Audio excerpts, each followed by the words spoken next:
I was a bit surprised to see the leader of the UK Labour Party echoing the statement of some Pakistanis that UN resolutions must be implemented.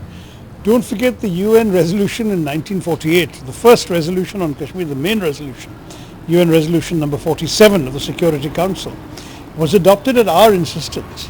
And it was adopted paragraph by paragraph and was meant to be implemented sequentially. That is, each step has to be followed and then the next step follows.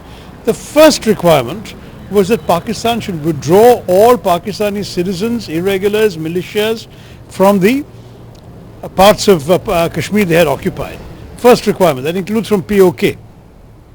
Second requirement was India can then move into POK but with minimal security presence, just enough to maintain law and order in both POK and J&K. It should thin down its forces.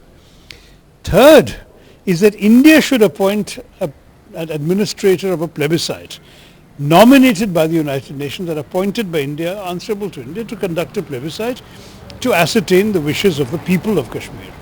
Now the simple fact of the matter is that when Pakistan refused to withdraw, the rest of the resolution became inoperative way back then. 1948 you can wait for 49 to implement it, you can wait for 1950 to implement it, but 70 years later to call for implementation is slightly ridiculous, especially since there have been very serious changes in the demography and the cartography of undivided Kashmir. That is, now Pakistan occupied Kashmir is 97% Punjabi speaking. They have reorganized the administration of places like Gilgit-Baltistan and other parts of POK. And they've given away some portion of territory to China. So after all that, they are the last ones with any position to talk about undivided Kashmir and implementing UN resolutions which they have violated from the start. And let them closely watch. We have our foreign minister there right now. He can talk to them and explain to them. Closely watching is fine. We'll also closely watch them. They can also closely watch us. The fact of the matter is that China has been complicit in redrawing the boundaries of Kashmir by taking territory from Pakistan and by taking territory from us in the 1962 war. Aksai Chin has been taken by them.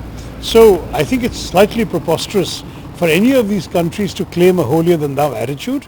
It's one of these situations where unfortunately both Pakistan and China have been complicit in the act of dismembering parts of Jammu and Kashmir much before the recent crisis. I've only been seeing media reports. I don't have any first-hand reports, but I'm relieved that Eid prayers seem to have gone well.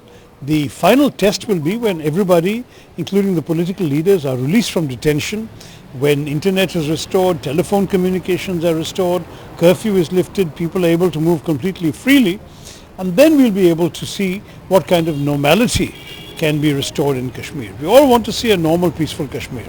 Nobody wants to see trouble or violence. But this is an artificial peace where everyone has been locked up and communications have been cut, there is a clampdown and a blackout. That's not a basis for really judging how normal things are in Kashmir today.